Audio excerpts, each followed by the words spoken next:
Good evening, everyone.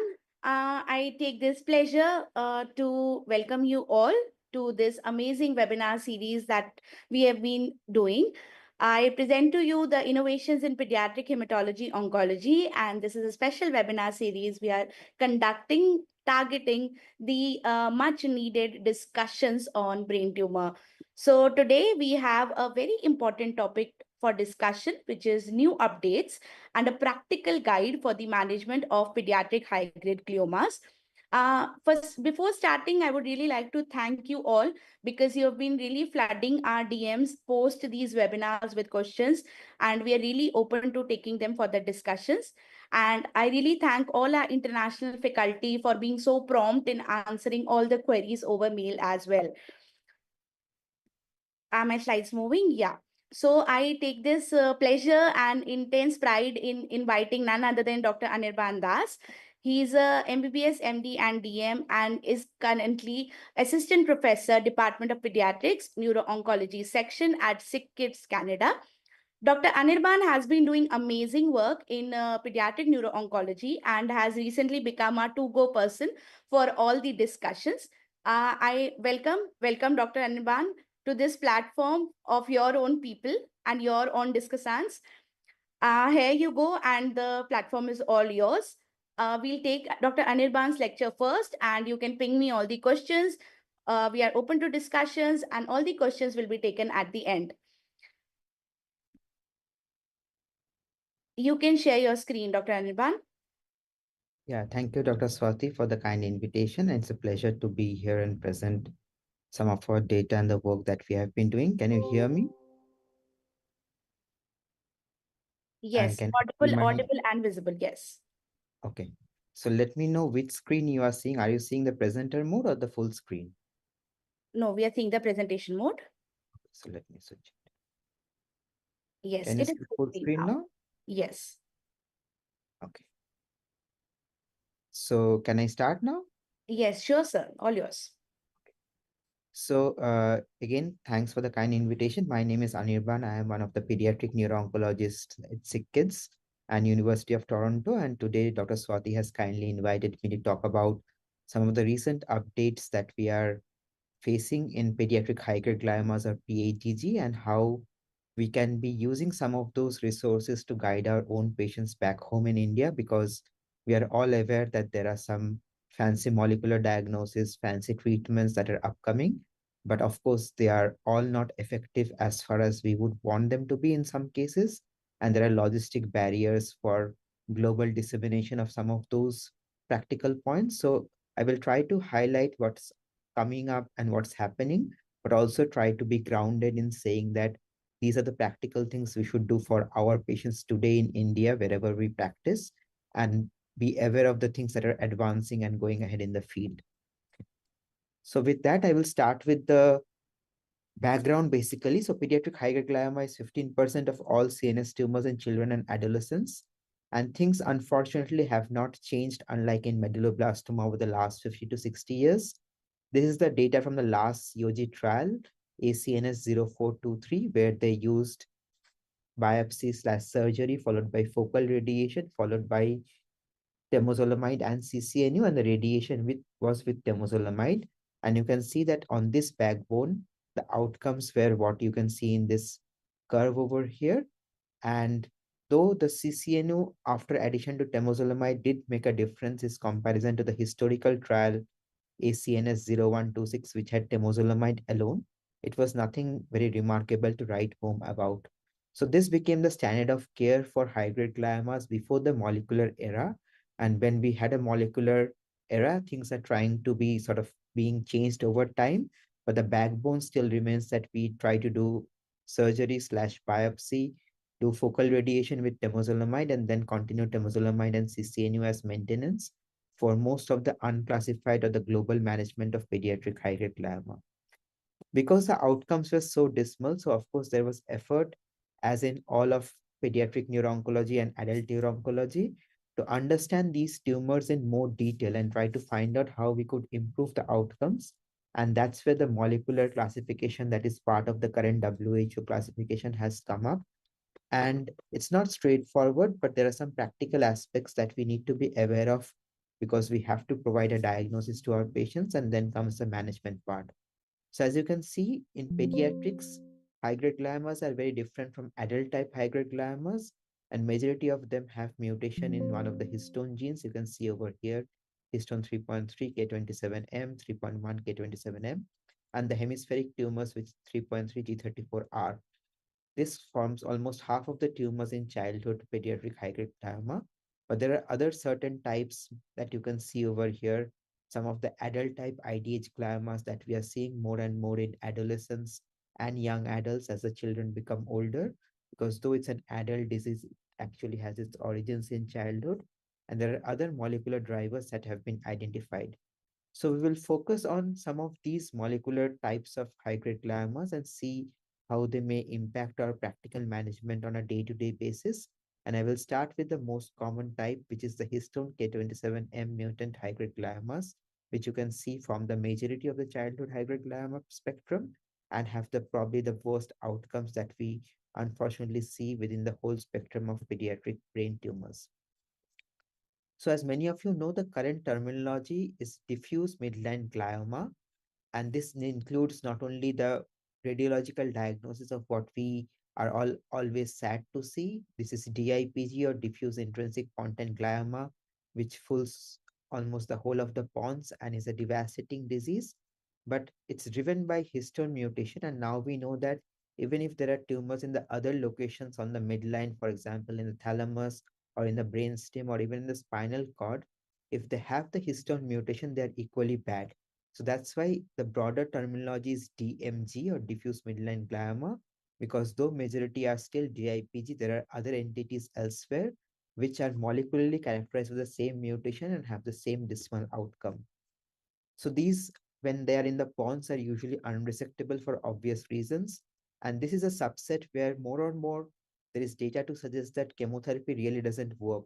And there is still debate, but it's also important for our patients to know what is not effective or what is not useful so that we maintain their quality of life and don't add up side effects for a drug which is not effective.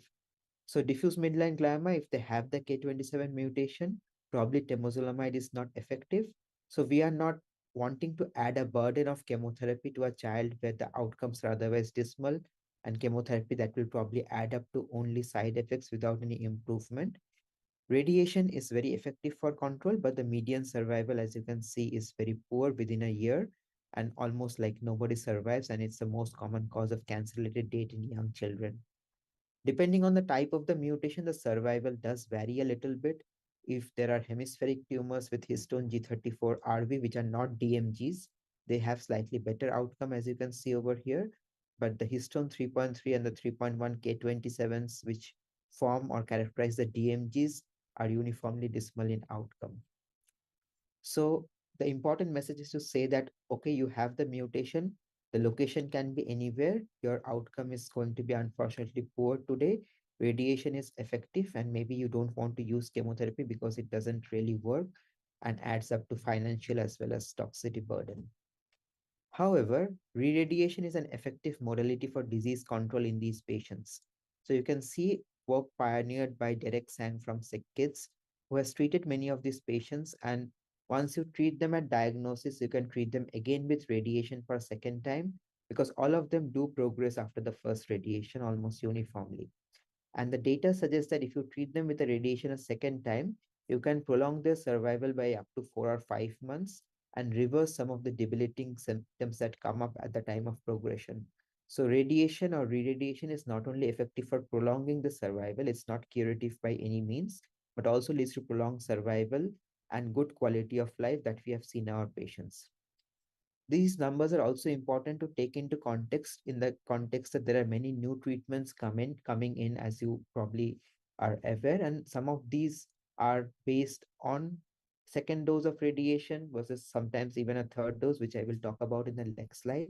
And as you can see, repeat radiation courses can extend the survival, which is from 1 year to up to 2 years. So this is sort of the baseline that we should benchmark to understand how the future newer drugs are actually working better or not. So it's a good benchmark for us to know that radiation and repeat radiation can sometimes increase the survival to up to nearly 20 to 23 months. And not everyone behaves that well, but there is a possibility that some of these, and we don't understand who and when, may behave differently and may have better outcomes as compared to in terms of survival at least. So this is our recent publication from this year, which suggested that radiation does work. You can see the survival difference for the patients, but ultimately, unfortunately, they all die. And patients who have good response to the first round of radiation seem to be having a more benefit of a second round of radiation, which is shown over here. And in very rare cases, we have even done third or fourth courses of radiation. This is a small case series, again published recently, that suggests that if you're careful and if your radiation oncology has enough expertise and confidence, radiation can be given to prolong survival as well as maintain some quality of life. And Derek Sang is, as I mentioned, one of the world's experts in radiation of this difficult disease. So now coming on to what we can do beyond radiation, because we already know that surgery is not really feasible and chemotherapy doesn't really work. So what else can we offer to our patients sitting today into April 2025?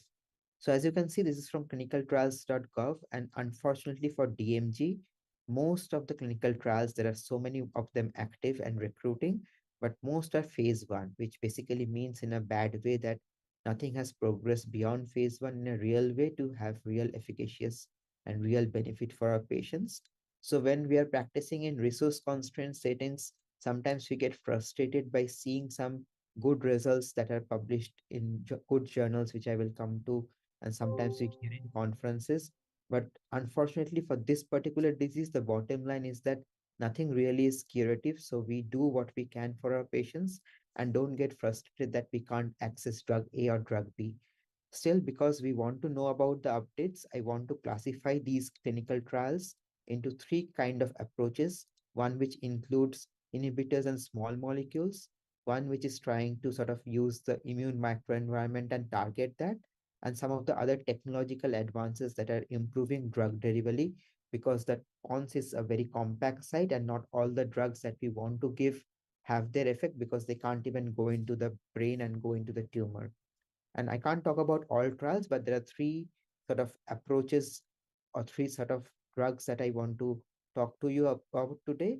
And I will start with ONC201, which some of you may have heard who have worked in the DIPG field, because there has been a lot of hype. But again, as clinicians, we have to be aware of what is hype and what is true when we are asked questions by our patients. And of course, before we actually give them a treatment that may or may not work. So ONC201 is actually not a new drug. It's an old drug which has been sort of repurposed. It's not a cytotoxic agent. It is a dopamine receptor D2 antagonist, which actually we are still learning how it works. But the hypothesis is that it causes a form of apoptotic cell death that sort of leads to an immune microenvironment effect and may have benefits in many tumors. And it has been tried not as a specific treatment for DIPG, but in many sort of tumors. And this is one case where it was sort of touted to be very promising. But we will have a look at the data ourselves to see if that is really true. So this is a paper that was published, and you can see that the survival curves look better than what we saw on the initial COG clinical trial survival curve, where everyone dropped down to zero. But if you look carefully, you can see that many of these patients were not recurrent. So they are not starting from traditional trial standpoint where you start a new drug at recurrence and then measure survival. They took the survival from the diagnosis, and many of these patients may have got re-radiation. So if you remember, the re-radiation effect actually pulled some of these patients to 21 months, and with ONC201, it seems that it's almost the same. So that data was not very clear from the trial. And as you can see, this is not in JC or NEJM, but in cancer discovery, where there was a lot of biological correlates that was sort of shown that the drug is doing something, but it's still ambiguous and it's still open to debate whether it really helped patients as it was touted to be. So the caveats of this data are that there were many patients who had initially non-progressive disease, and many of the patients were actually older and had thalamic disease. And we already know historically that within the diffuse midline gliomas with K27, the ones which are not pontine, which are like outside the pons, may actually have a better survival. They all are lethal, but they may have a prolonged sort of survival effect. And we already knew that older patients sort of kind of did better and survived longer.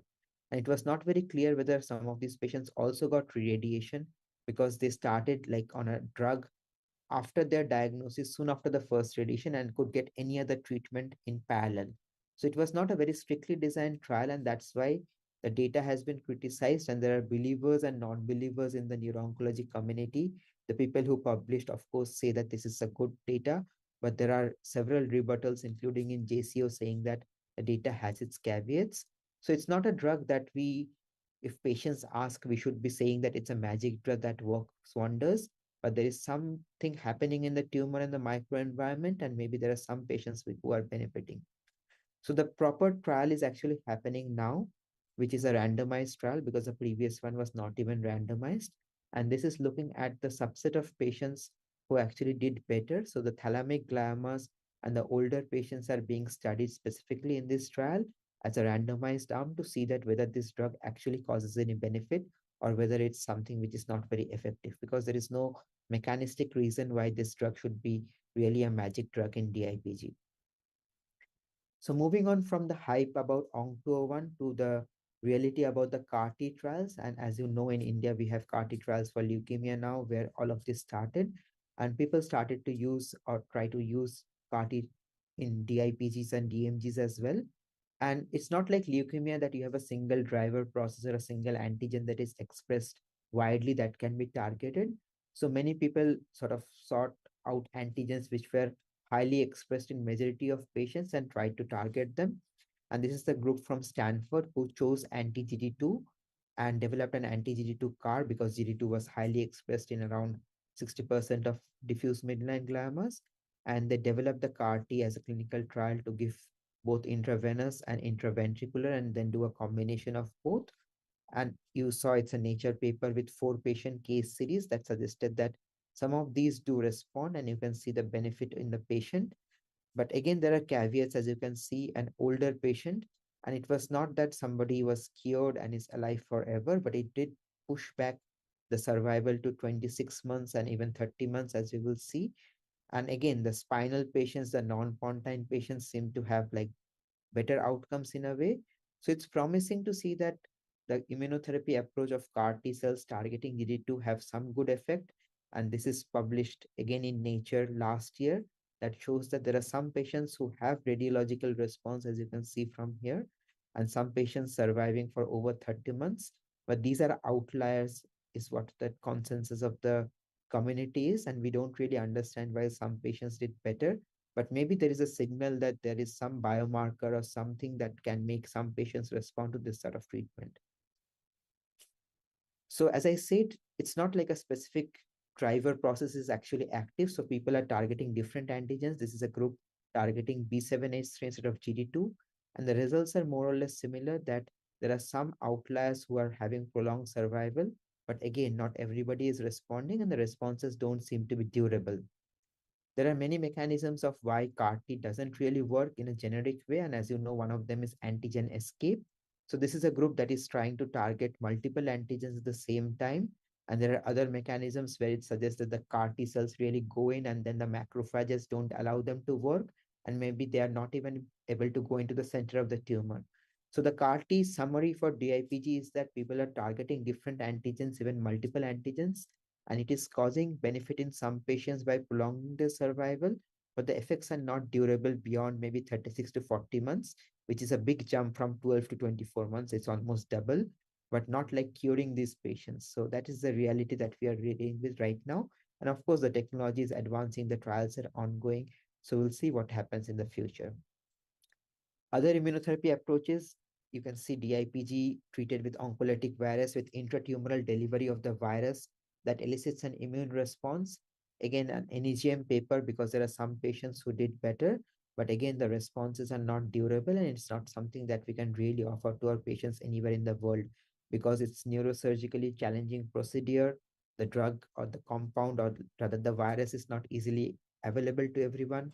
So it's something that suggests that triggering the immune system by using different mechanisms may benefit some patients, but we are yet to learn because, in a generic sense, DIPG is an immune cold tumor.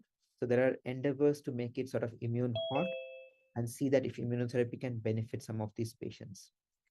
This is a trial that we are doing in sick kids right now. And I talked about the blood-brain barrier and how that actually makes drug delivery difficult. And here it's a technology where people are using focused ultrasound to open the blood-brain barrier and allow drugs and molecules to go in. So it's a novel concept of delivering some of the drugs that are probably effective in cell lines, so in vitro, but don't really go into the brain. And again, early days, we have a clinical trial with human patients being enrolled. So we'll see if that is successful or not. So we work with Nada Jabado, who is the person who discovered the K27M mutation, and Cynthia Hawkins and Peter Dirks and Sikkis. We are fortunate to have these stalwarts who discover stuff. And we have many of the exciting clinical trials involving inhibition of anti-CSF1R or the macrophages with checkpoints. So this is all ongoing work. But again, the summary I think is to say that there is excitement in the field, but the reality is that for DMG or DIPG, radiation and re-radiation are the standard of care still, unfortunately. Chemotherapy is probably not effective. Biopsies becoming routine because that allows us to enroll patients for clinical trials, and there are some encouraging data for different trials. But the bottom line is that it remains an incurable disease where we need probably combination strategies in the future to make sure that we actually benefit our patients. So moving from some of the frustrating aspects of DMGs or histone mutant gliomas to some other types of high-grade gliomas where the promise and the impact are real today. And V600E is very common in low-grade gliomas but can happen in high-grade gliomas. And here there's a clinical trial published last year led by Eric Buffet from SickKids that clearly showed that if you have a high-grade glioma with V600E, you can treat these patients with a combination of dabrafenib and trametinib. You can see the response rates here, complete response of disease in many, and a real impact on survival that may or may not be sustained, that we have to still wait for the longer follow-up. But it seems that if you have a V600 mutant high-grade glioma in children, you can effectively treat them with targeted treatment and have good outcomes for these patients, which were initially, as you saw here, we're doing like better on the backbone of targeted therapy. So that's the new hope. And as you know, V600E is like a simple IHC. So it can be done by anybody, anywhere in the world. And the drugs, I know it may be a challenge to access that. But again, we can ask. When I was practicing back in India in 2016, we did get access to one of our patients. So it's like trying to work with pharma and trying to work with companies so that they are invested in developing generic products. So maybe not for today, but it's good to know that this is a subset that is showing response to targeted therapy, even if they are high-grade tumors. Now, moving on to the other types, which is like a whole basket of tumors with different molecular drivers, but I want to highlight some of those which are clinically relevant and maybe important for our daily practice. So this is a patient who presented at 11 years of age at SickKids with a spinal high-grade glioma, which was already a bit odd because though it was high-grade and had like gone through multiple rounds of chemotherapy and radiation, it was still progressing, but the patient was alive. So we repeated the biopsy at SickKids and found NTRK fusion, and we had a drug or a clinical trial open against it. So we treated the patient with the drug, and you can see that the high-grade glioma has actually disappeared. So this is NTRK fused high-grade glioma, which is actually a type of glioma that is usually seen in young children. So it's called infant type high-grade glioma. And as you saw, our patient was 11 years of age, but was diagnosed when he was pretty young. And this is a biological process where young children and infant in brain tumor world doesn't mean less than 1 year of age. It means at least 3 or even up to 5 years of age, where patients present with these large, ugly looking, morphologically high-grade tumors, but have alterations which are seen in lung cancers where we have drugs. And with the use of targeted therapy, as you can see in this previous patient, the tumor disappearing, and other reports published by our colleagues in St. Jude's, you can see the bad nature of the tumor itself on the radiology, but then complete remission with targeted therapy. So testing for some of these alterations is important because these infant type high-grade gliomas are really not high-grade gliomas because they don't like kill immediately like the K27Ms. but sort of linger on, but they are very devastating unless you really find the alteration and use targeted therapy against that. And this has also sort of become a standard of care, at least in the West, for these kinds of tumors. Drug access may be a problem in India, but again, we work with our pharma partners and try to find out how we can make the drugs available to our patients, because these are like rare patients. These are not like common, and there is some incentive to do good from many of the pharma companies where we can like request and get the drugs. The testing is something that I think we have to work with our pathologists, because many of the testing is already available for adult lung cancers. It's only our responsibility as pediatric oncologists to tell our pathology colleagues to use some of those tools, including ALK-IHC or other sequencing platforms, to diagnose that they have those alterations, because you can see the effect that the drug has once we identify the alteration and treat the patients appropriately. So moving from the story of infant high-grade gliomas and V600E high-grade gliomas, where we have seen the magic of targeted therapy, to another form of high-grade gliomas where there is a lot of cancer germline predisposition and cancer genetics involved. And those of you who know me know that this is one of the cancers that I am personally passionate about. And it all started of how genetics in a genetic sense is linked to cancer genetics. And as you can see here, these are like looking the same, not the same. It's actually a human sitting over here and not plastic bags. So it's learning that sometimes what we see in a genetic way may be something unique, and trying to appreciate and learn from that. So in SickKids, we work with different countries because we don't work in isolation. So we have regular rounds with the Middle East, led by people from Jordan, and now from China, Brazil, and even Pakistan. And this is where it's a two-way learning process, because we learn from our colleagues and see new things and see and learn new things that we could never see working in isolation in SickKids. And this is one of the stories that I want to share with you. This came to Eric Buffet and Uri Tabori, who are my mentors, as a 5-year boy with NF1, which is a genetic cancer predisposition syndrome, which leads to low-grade gliomas, as many of you know. But this was a boy presenting at 5 years with a malignant brain tumor. There was consanguinity and there were Caffiole spots, but there was also family history of cancers, and there was presentation with a malignant brain tumor. And on the MRI, there was not only a single tumor, but actually two tumors in two different locations, which are sometimes, as you know, called as metastatic. But under the morphological examination by Cynthia Hawkins, who is one of the world's renowned neuropathologist and works in sick kids, they looked very different. So one was a medulloblastoma and one was a glioblastoma in a so-called patient with NF1. And of course, we now know that this is not NF1, but something known as constitutional mismatch repair deficiency, where these four MMR genes, which are very important for maintaining DNA fidelity, and one of them may be lost in the tumor and in the germline of the patient.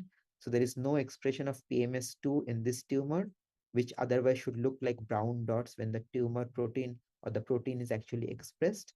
And this can lead to a cancer predisposition syndrome that we are becoming aware more and more, that can lead to devastating brain tumors, most commonly pediatric high-grade gliomas. So in a very simplistic term, when the cell divides, the DNA replicates, and there are errors that can happen during this replication process. And these are prevented by the mismatch repair system and the polymerase proofreading system. And when either of them are lost, this leads to cancers with high rate of genomic instability in terms of mutations, as well as insertions and deletions, which are more common in the microsatellites. So we started with CMMRD, where there is germline biallelic deficiency in either of these four genes. But we now more and more know that there are other patients with either Lynch syndrome, which is the heterozygous state, and other mutations, as well as some sporadic cases which have the same biology. So we think it's broader than being a rare syndrome. It's actually a pan-cancer mechanism. So because of the hypermutation, these tumors were very aggressive. So everyone sort of died on chemoradiation. And temozolomide is a drug that doesn't really work in these patients. Again, like diffuse midline gliomas, the reason here is different because temozolomide needs an intact mismatch repair system. So of course, with chemoradiation, everyone recurred, and after recurrence, everyone died in 2 months or 3 months. And after using the fact that they had hypermutation, which was clonal because it was an early germline event, We started using anti-PD-1 immune checkpoint inhibitors and saw remarkable responses. This is actually my patient from Tata Medical Center in Kolkata when I was practicing there. And you can see glioblastoma, recurrent glioblastoma disappearing, and a survival from here going to here, and patients who were dying in 3 months surviving for more than 4 years over here. So we did a clinical trial in Europe and North America, but we also in parallel use this data to allow our pharma partners to give access to many of these expensive drugs in low and middle income settings. So there are 45 patients, and these are not patients from North America and Europe, but from elsewhere where the trial didn't happen, but worked in parallel with a registry mechanism to treat patients uniformly and get much more robust data in terms of numbers than we actually got in the clinical trial. Because these patients have germline predisposition to cancers, they can develop other cancers. So you can see colon cancer, big tumor here, metastatic to the bone, and a glioblastoma. But because they arise from the same biological mechanism using anti-PD-1, all of them responded because all of them were hypermutation and carried microsatellite instability, and that's why they were sensitive to anti-PD-1 inhibition. So what we thought was a rare syndrome in children, now we know, and this is published this year in Lancet Oncology, and this is one of the students in the lab who led this, that this mechanism may actually be much more common in Lynch syndrome. And Lynch syndrome, as we know, is not an uncommon phenomena in adults, but Lynch syndrome is usually colon cancers and endometrial cancers in adults. And usually when children and young adults develop glioblastoma, nobody even thinks of Lynch syndrome or mismatch repair deficiency. But this data suggests that there are like 5 to 12% of these patients that can present with this biological mechanism, and the impact is quite clear that if you have MMR deficiency or replication repair deficiency, it doesn't matter if you are a child or an adult, doesn't matter if you have CMMRD or Lynch, you have a good response with immune checkpoint inhibitors, provided you diagnose them properly using proper tests. So this is something which is an evolving era, and now we know more, and I don't want to spend too much time on this, but I can talk for hours because this is what I work on. So we know that there are some patients who don't respond or sustain respond to anti-PD-1, so we can target other immune checkpoints here, anti-CTLA-4, and there are other newer checkpoints coming like anti-LAG3, and this is a patient who failed previous treatments but then responded to anti-PD-1 and LAG3. And now we are like, this patient was diagnosed in 2018, and now we're in 2025. The patient is in complete remission, and we are thinking of like stopping treatment right now. So we are entering a new era for a subset of tumors which have this biological mechanism. Again, you can see diffuse spinal involvement with high-grade glioma, post immunotherapy and radiation treatment, complete remission, patient surviving for more than 2 years. So we work, as I said, not in isolation, but with colleagues from across the globe. So mismatch repair deficient high-grade glioma is still not a part of the WHO classification system. That's why we get this question every time, that who should we test? Why should we test? So we are making a concerted effort given the impact of bringing this into the classification. So this is a European standard published earlier last year or like later last year, where this is already a group. And right now we are working with the C impact, which is the precursor of the next WHO classification, to make sure that this entity has its own diagnostic criteria because of the big impact that immunotherapy has had for these kinds of tumors. So we or there is now awareness globally that immune checkpoint inhibitor works, but we are learning more and more as we probe deeper. And we now know that all these are not same, because some of these may have additional driver mutations that make them more responsive to immunotherapy, whereas some of them have certain driver mutations that don't make them amenable to immunotherapy. So there are different subgroups and different trials, and these subgroups will be like published because they are now under review in Nature and will become part of the future WHO classification in the next iteration. So it's not only as simple as saying that we have a RRD or MMRD hybrid glioma, but it's important to classify them, because right now we have a clinical trial for a very good outcome subgroup where we treat with resection and immunotherapy alone. So no radiation, no chemotherapy. And we have excellent survival. We have a clinical trial open in sick kids, already accruing 2 patients. And as I said, we work with partners. So this clinical trial will open in Tata Mumbai soon as well. as well as in Jordan, along with the Western countries that we usually do trials with. Similarly, for the patients which have IDH mutation on the backdrop of mismatch repair, we are using a combination. And again, this is a clinical trial that we think we will have a partner in Tata Mumbai in India, and maybe the patients in India can also benefit from some of these discoveries that we are making over here. So talking about IDH, this is the last group of tumors that I will talk about today. As I mentioned, IDH gliomas are usually not thought to be pediatric gliomas because these are like adult gliomas, which are usually low grade and then transform and become high grade. They have a lifespan of like 10, 20, 30 years. In the end, everybody dies because they all transform, have P53 and other bad hits, and become high grade. But it's not like a pediatric high grade glioma where death is imminent in front of your eyes. But what we as pediatric oncologists are now appreciating more and more, that though this is an adult disease process, it has its origins in childhood. So you can see my colleague Julie Bennett here, who is an AYA neuro-oncologist. So she works both in Sick Kids and in Princess Margaret, which is the adult hospital. And she showed that IDH mutant gliomas can actually be diagnosed in older children, like children who are 11, 12, 13, 15, 18, young adults who are 24 and 30 years of age. And those who are diagnosed early have a longer window. And that's why in Sick Kids, we are now doing a concept of cancer interception program for these tumors. This all started because we have a drug from the adult world, which is an IDH inhibitor, which has showed that it really works in adults. And we are now trying to use this drug early in children to see if we can actually modulate the biology and intercept the glioma early before it has become malignant. So this is a new concept that we are now exploring and trying to like get grants and funding for, because we can see that if you diagnose these tumors early and do good interception, and interception can be done by many methods. Here it's surgery. You can see that the patients actually achieve complete remission both on radiology, and we do CSF ctDNA monitoring to make sure that they are in molecular remission. So this is a patient with Leigh Fromany, a child who was diagnosed with these two white spots, which grew from the child when she was 8 years of age to around 14 years of age. And we didn't really could do anything other than biopsying and showing that these are two distinct IDH mutant astrocytomas in the backdrop of Leigh-Fromany syndrome, which were low grade and which we knew would transform in the future, but we didn't have a drug or any ability to intercept at that point of time. That changed last year when we were able to do laser, which is like using a very focused high dose laser for treating this small lesion. And as you can see, this is now in remission.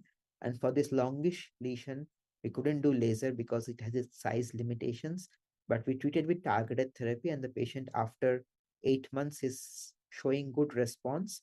And in Leigh-Fromany, we already know that IDH mutant gliomas transform and become malignant very fast. So it's not like decades like in adults, but rather 5 to 10 years. But we already see that in a child like this, the use of inhibitor and early surgical interception has made a difference in the MRI and, of course, the clinical situation of the patient.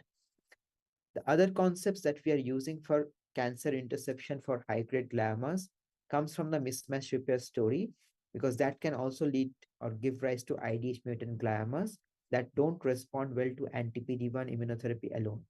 The reason is that IDH leads to an oncometabolite called 2-hydroxyglutarate that immune suppresses the microenvironment. So this is an MRI of a child with IDH mutant astrocytoma on the backdrop of CMMRD who progressed through anti-PD-1, anti-CTLA-4, 2 rounds of radiation.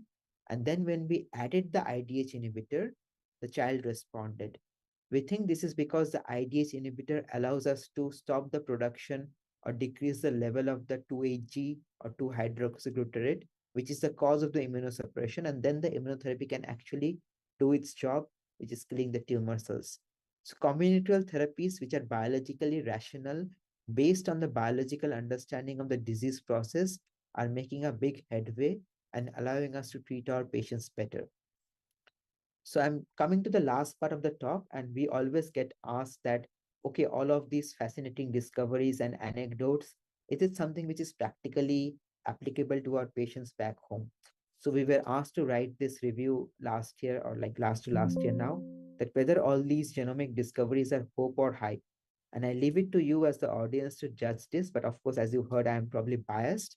So in the Western world, we have clinical trials like this. This is a target consortium led by a consortium called Connect, which is a network of institutions in Europe and North America who do clinical trials together. And this is pediatric high-grade glioma. And this is upfront, mind you, not at recurrence, because at recurrence, basically everyone recurs and everyone dies. So the paradigm is to bring the targeted therapies and the innovative therapies to the front line and not wait for relapse or progression when the tumor biology has already become more aggressive. So treating early based on specific molecular alteration by combination of newer and older drugs. So you can see temozolomide here combined with ribociclib, tovorafenib, which is a new MEK inhibitor, nivolumab and relatlimab for the replication repair deficient tumors, and for the infant type alterations using targeted therapy with or without chemotherapy and radiation is the approach that the global field is now taking. But is this relevant for our patients in India? So I would say that not entirely so, but the simple concepts and the practical differences that are very obvious in some subsets can be applied today in India and probably anywhere in the world. So in the review article, we tried to make things very simple to say that if you have an infant or a young child with one of these infant type alterations, you should definitely avoid radiation because these are young children who don't need radiation. And even with chemotherapy in a previous era, these patients had a longer survival. But now you have drugs, and maybe your adult oncologists are already using many of these drugs. So it's a sort of effort to make sure that we test and sort of get the drug somehow and treat these patients. For older children, at least if you have a DMG or a DIPG, you don't probably need to give temozolomide because it really doesn't work. But maybe you can consider a second radiation or sometimes even a third radiation after consulting with experts, because that not only prolongs survival, it also improves the quality of life. For some, the treatment remains the same radiation with CCNU and temozolomide. But you heard about mismatch repair tumors and V600E mutant tumors where targeted therapy and immunotherapy are really changing the paradigm. And for IDH mutant gliomas, which are rare in children, but maybe some of you will diagnose some of these patients both because of cancer predisposition, or maybe some of you are also treating young adults in addition to children. There, as we talked, inhibitors are really in. They were not in when we published this in 2023, so this was still radiation and temozolomide. But that paradigm is changing now with the availability of IDH inhibitors. So the world is heading towards a place where we can still test, because unless we test, we can't diagnose that. And then we use targeted therapies or avoid treatments that are not effective at least, and try to bring treatments like radiation, which have a proven effectiveness in these patient subsets. Again, some concepts remain the same, not relevant for DIPG, but if you have a hemispheric high-grade glioma, resection is important. Sometimes we are nihilistic and do biopsies, small biopsies, which really don't really have an impact on the outcome. But you can see that if you have a good resection, if possible safely, that can have an impact. And in the adult neurosurgery world, people are now moving towards supramaximal resection because the techniques have become more refined. And even for immunotherapy, we know conceptually that immune-based strategies are probably more effective when the tumor burden is low. So this is a field again that we need to think about differently. DIPGs are a different story, but maybe if it's a hemispheric glioma, even if it's high grade, we have to become a little more aggressive with our surgical colleagues to make sure that a maximal part of the tumor is out and it's not like a big residual that probably is going to be fatal anyway.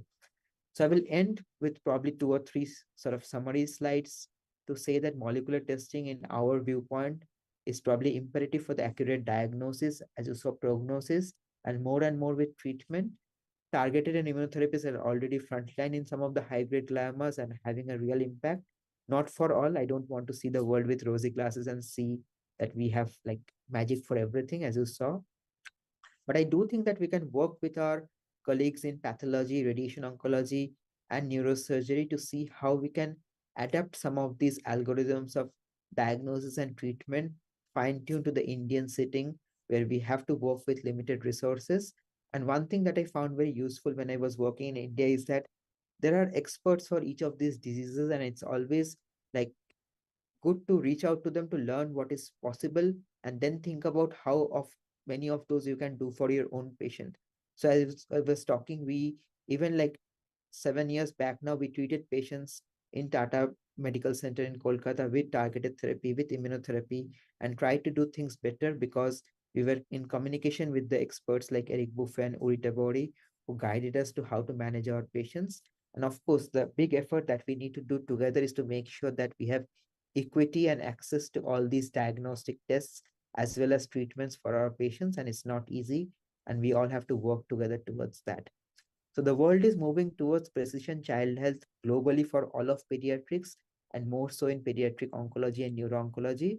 And it will take steps for that to be globally disseminated and make things happen uniformly with equity and access across the globe.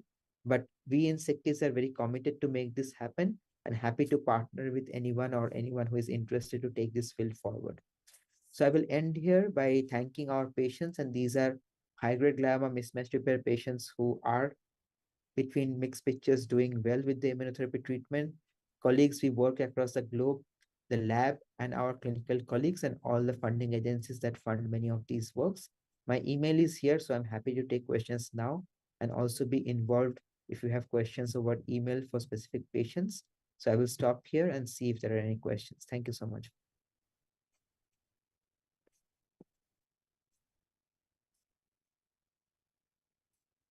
Thank you so much, Dr. Anirban. First of all, congratulations for picking such a difficult topic.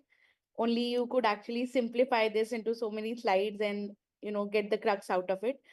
So I would actually really congratulate you, because when I discussed the topic with you, the way promptly you picked high grade glioma, that was like, I was like, okay, only you can explain this to us. So first of all, congratulations. And I always say that high grade gliomas is, it always feels like that we get very sad when the diagnosis of a high grade glioma is there on the biopsy report. We always feel that, okay, this is it. We don't have many options for the kid now.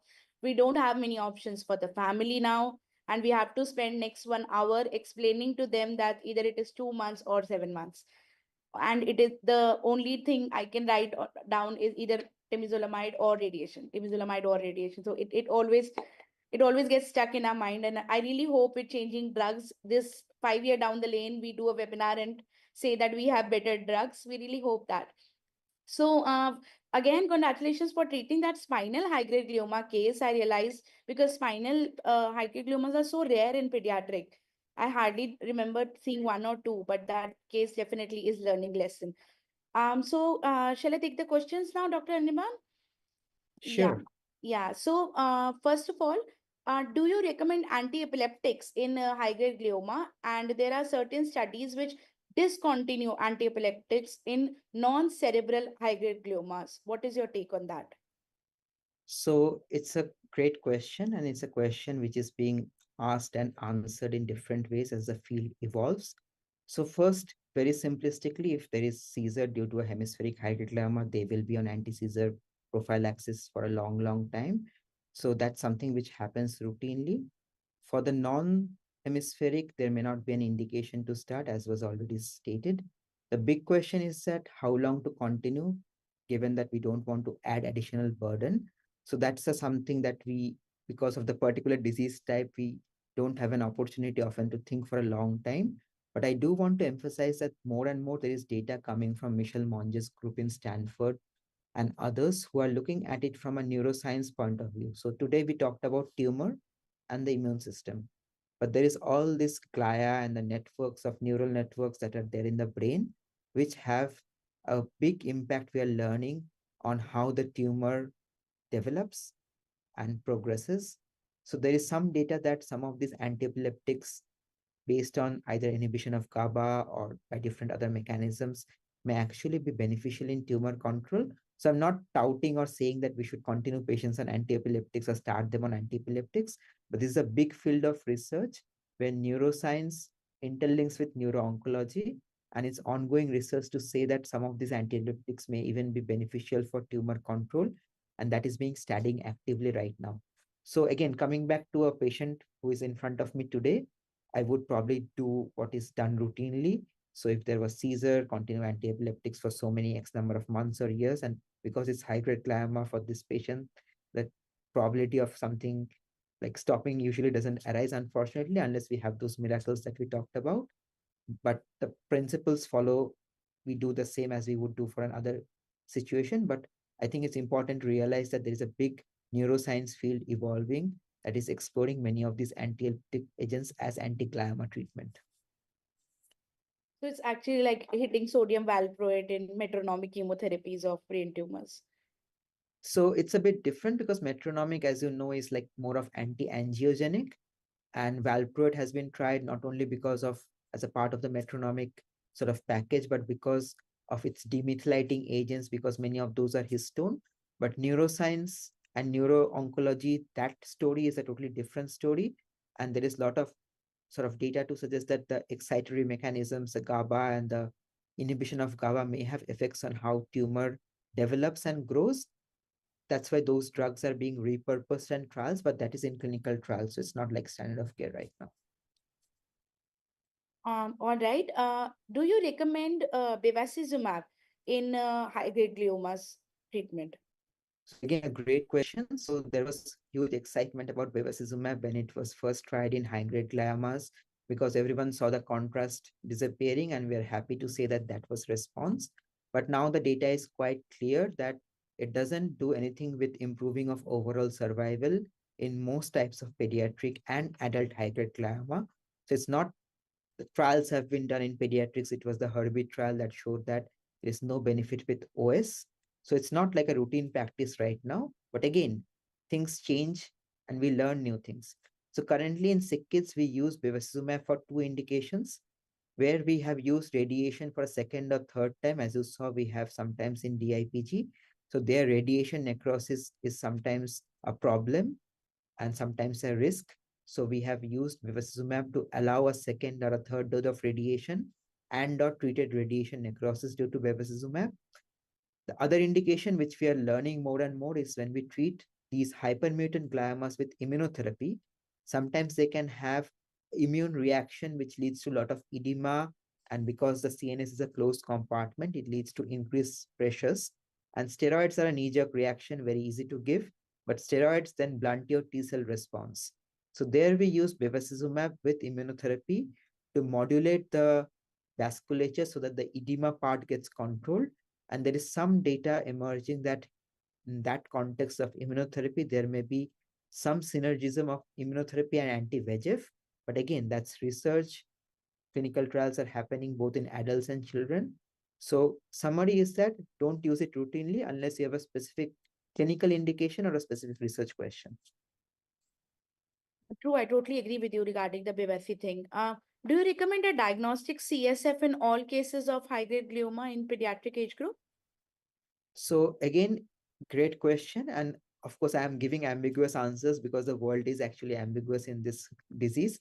So again, for routine purpose, no need, I would say, because if it's a high-grade glioma, it's usually that the local disease will kill your patient, unfortunately, before it disseminates.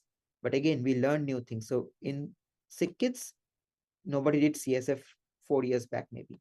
But now we are using CSF ctDNA as a surrogate, again in a research question level, to see if that helps us understand how the tumor evolves and how we can get ahead of a true progression by diagnosis early. So we use CSF basically again after a long time in these patients for 3 or 4 indications. One is that when the patient refuses for a midline glioma biopsy, because otherwise it's almost a standard now in the West, we want to still use or find the K27, because some of these, as you know, can be low grade tumors without K27 and have a totally different outcome. So we offer CSF as a surrogate for biopsy because we can do ddPCR and detect the K27 mutation from those patients. So that is one indication. The second indication would be that now that we treat patients with radiation second, third time, which is all local usually, we are seeing that at the end, even DMGs, which are supposedly local disease killing local due to local effects only, they actually all disseminate in the end. And at autopsy, we find that they have all disseminated disease in the brain and the spine. And some of those spinal diseases can also cause like cord compression, which needs like focal radiation for that area. So we again are using CSF as a research tool, but not for clinical use. And for the mismatch repair tumors on immunotherapy, it's again a surrogate to see or monitor treatment response to distinguish between immune-based pseudoprogression versus true progression, and also tracking the mutations as well as the copy number changes in the CSF. So it's a good research tool which is emerging in a big way, both for diagnosis and following up of treatment, but not outside of a research context in a routine clinical sense in a day-to-day practice. Do you have any experience in a short delay to start radiation post surgery for a high-grade glioma? So again, it's a fact that most of these are fatal diseases. So radiation will buy you time and allow you to try other stuff if there is an opportunity to do that. So I would say that we should still follow the paradigms of starting radiation on time, especially if we have had good surgery, not for DIPG, but for the hemispherics, because if you delay, like if you have a good resection of a G34, let's talk about hemispheric G34, where the survival is like 2.5 years if you have GTR. But if you do not consolidate that GTR with the immediate radiation, if you have a 3 months delay, the tumor will grow back and then you lose that advantage. So I would recommend that. I know we work in different settings and we have referrals and delayed in referrals. So the intent should always be to follow and do things on time. But again, I am being pragmatic in saying that we can be like, we don't need to be as aggressive as in a medulloblastoma to say because we have cure and delaying radiation may hamper cure. Here, we still need to do it properly. And I would want to reinforce that the molecular part is very important because unless you have an accurate diagnosis, you will probably not be able to do the proper treatment for your patients, be it radiation or something else. Next question is definitely a question which always comes to any neuro-oncology discussion we do. Radiation recommendation, doctor, proton versus photon. So again, an important question. And for high-grade glioma, that question is again probably less relevant in a way, as we all know. So it's a research question, and as you know, it's not a question of efficacy.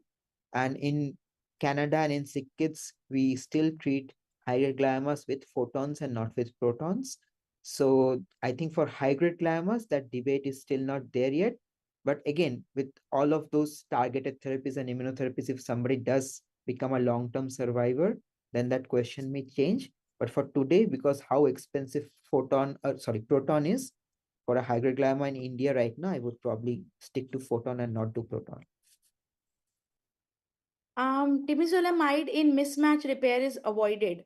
Any specific reasons for that? I think you already Yes. explained that very well, So but temozolomide needs an intact mismatch repair system. So if it's not there, it's deficient by default in that tumor, then temozolomide is like water. so practically we're left with only lomustine in such cases, actually.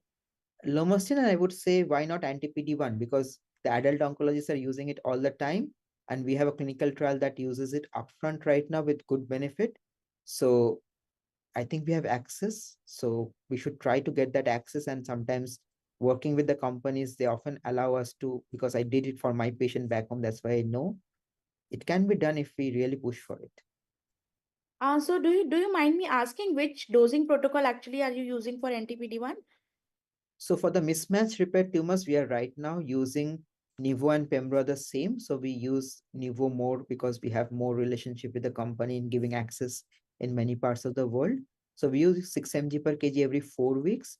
So there is good data from adults that the 2 weekly and the 4 weekly regimen are equi-efficacious, and the same for Pembro, 3 weekly and 6 weekly are equi-efficacious. And because we work so much with LMICs, coming every 4 weeks is easier for patients in every way. So we usually use Nivo every 4 weeks and Pembro every 6 weeks instead of doing the shorter regimen, which was initially tried.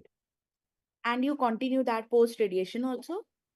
Exactly. So it's used as maintenance therapy for that particular subset of tumors for 2 years at least, if not like longer or like there are caveats to that. And it's a big discussion in itself, but at least for 2 years, there's good response and good biology.